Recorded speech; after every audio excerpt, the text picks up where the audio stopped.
Pessoal da torcida tricolor, o São Paulo veio ao Morumbi e hoje nós estamos gravando num lugar diferente porque Libertadores tem uma série de regras, tem uma série de restrições. Então nós estamos na coletiva onde falou o Fernando Diniz e só o Gabriel escutou. Eu estava na zona mista. A zona mista também estava bastante diferente porque é Libertadores, noite mágica de Libertadores, e o São Paulo jogou como se fosse Libertadores. A diferença do jogo de hoje para a altitude é que o São Paulo conseguiu, naquela pressão do primeiro tempo, fazer os gols.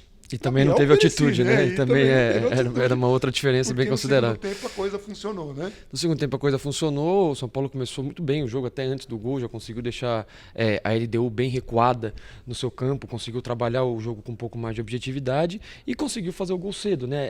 E os dois... Gols cedo, então, né? mas, o gol, o primeiro e naturalmente o segundo, mas são gols de um time que teve uma característica muito importante do São Paulo. São gols de um time ligado, de um time que estava concentrado, de um time que estava atento ao jogo. Porque o primeiro gol, uma bola espirrada, o Antony sai atrás de 3 defensores da LDU para chegar na frente, ganha na velocidade do último deles. Coisa que estava faltando no Antony, que a gente já tinha reclamado, Sim. né, em outras partidas, pô, Antony, vai para cima, e o próprio Diniz cobrou isso do Antony, vai para cima, você tem essa característica, você tem essa capacidade, jogador que estava faltando pro Diniz. Faltando, aí ele ganha na velocidade, chega na lateral da área, vai direto para dentro da área, não para e fica passando pé em cima da bola, espera o marcador voltar, a defesa estruturar, ele vai para cima, faz o cruzamento. Pra você ter uma ideia, eu não reparei no toque de mão, então até agora eu não vi se foi realmente toque de mão, se foi pena, não vi.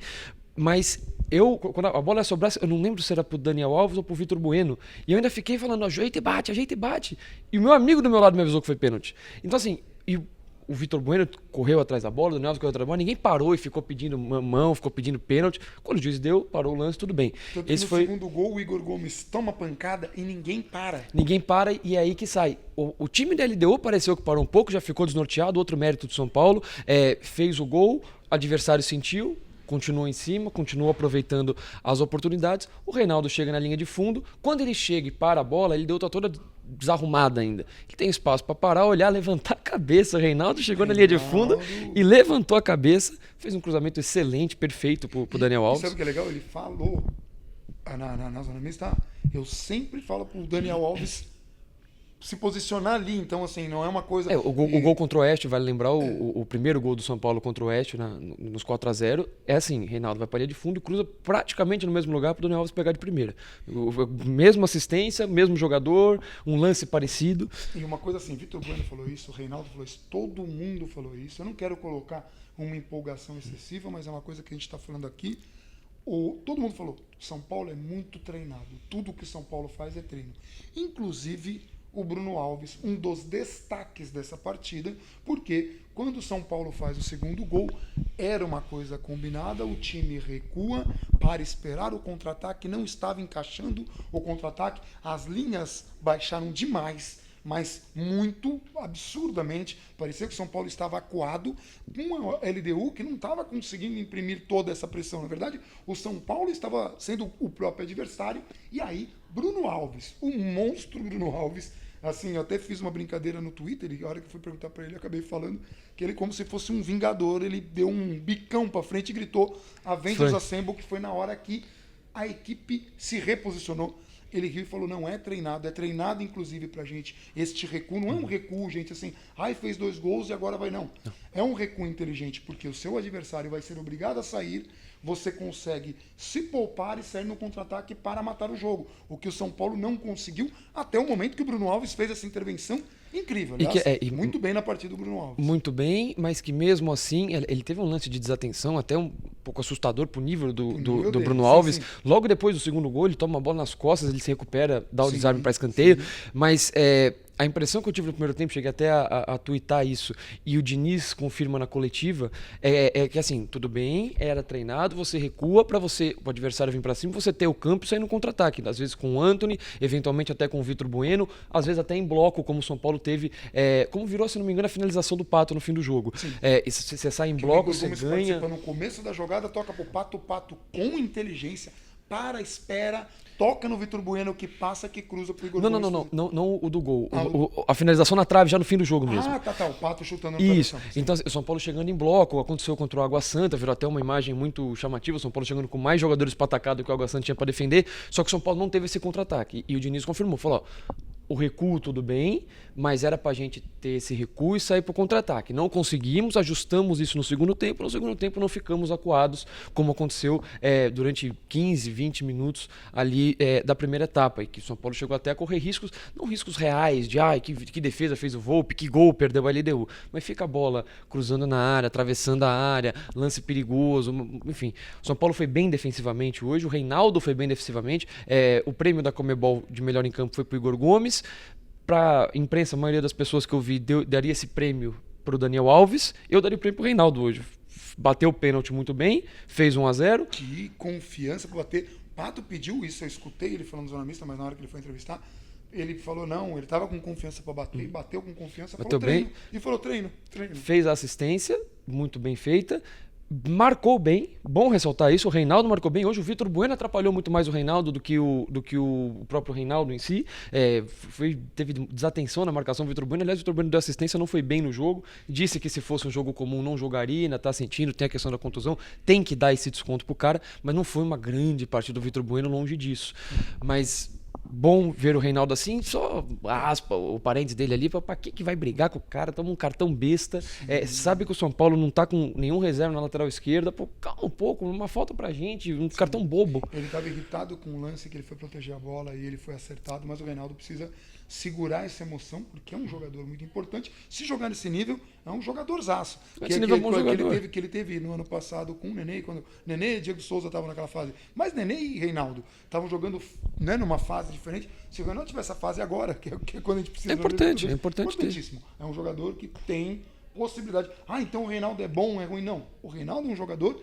O cara foi bem hoje. Ele foi bem hoje. Isso é importante. É a questão de hoje. Mas é importante falar, ele é inconstante. Num jogo ele joga desse jeito, no outro ele não tem esse mesmo rendimento. Então, hoje é um jogo elogiável do Reinaldo.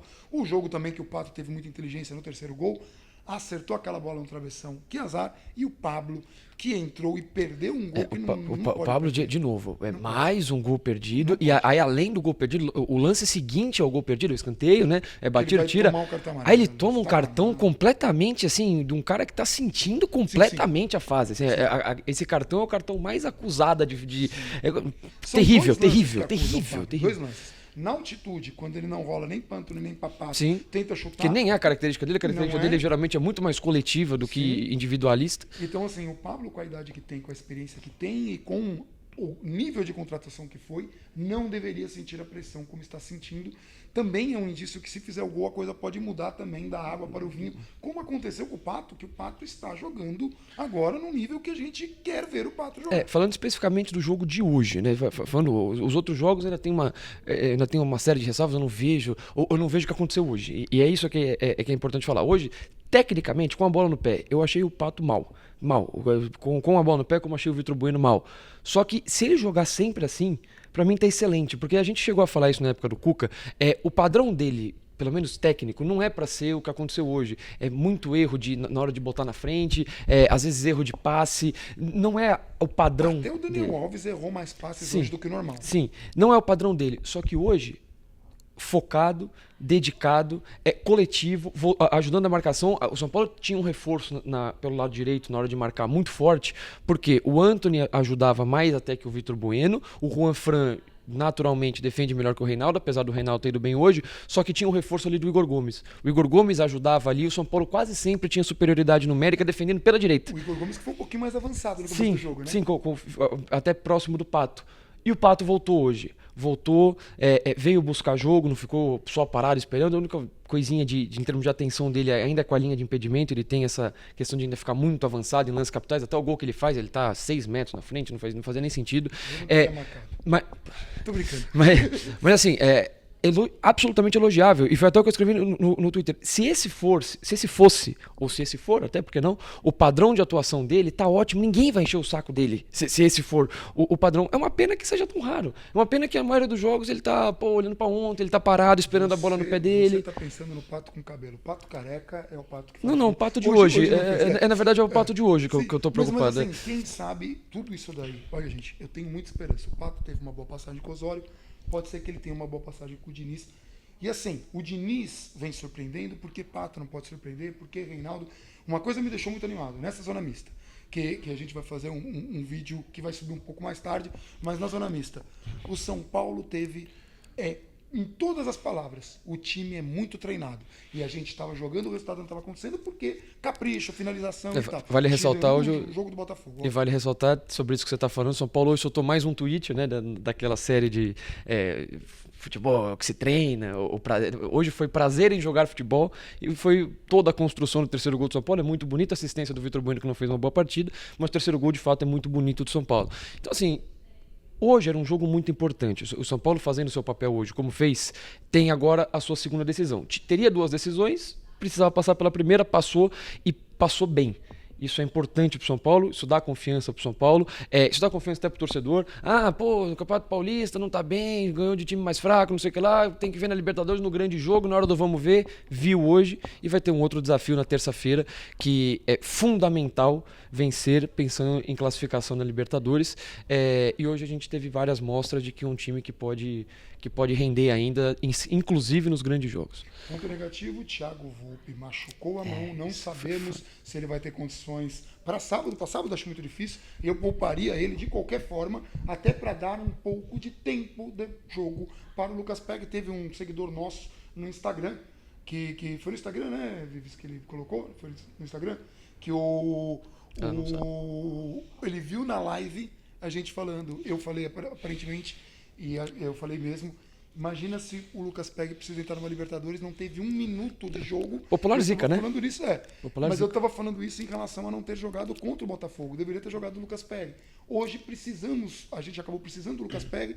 E veja... Que bom que ele não foi tão acionado não foi também. Nada acionado. Ele foi, acho que é o primeiro toque na bola, mesmo, na bola foi aos 45 do segundo tempo, um recuo. 46, recuo. Foi depois que o Pablo já tinha perdido o gol e o Pablo já tinha chutado a bola na trave. Até então, mas nem para cobrar tiro de meta. Olha, a aplicação do São Paulo, tudo bem. O time da LDU teve uma expulsão justa do Sornosa, que pegou... Aliás, o Daniel Alves apanhou muito, mas Lucas Perry, perguntei para o Thiago Volpi, falou que é um goleiro promissor, que tem capacidade, que pode confiar, mas a gente preferia ter o Thiago Volpi com a experiência que tem. Especialmente num jogo que vai ser. Um lançamento no fim do primeiro tempo, que o árbitro foi vigarista, picareta, em acabar o jogo ali. Não se acaba um jogo ali. Seu picareta, árbitro picareta. Não gosto de usar esse termo, mas usei, tá usando. Tá bom? Ele acabou o jogo aos 46,5. Ele deixou o cara bater a falta.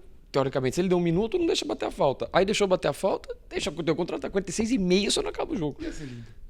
Certo? Ia ser um golaço com assinatura do Volpi. Mas é isso. Tá bom, galera? Enfim, vitória.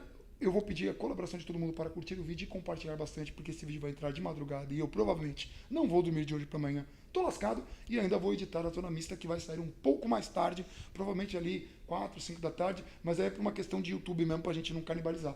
Então assim, curta esse vídeo, compartilhe o máximo, um abração para todo mundo e vamos São Paulo.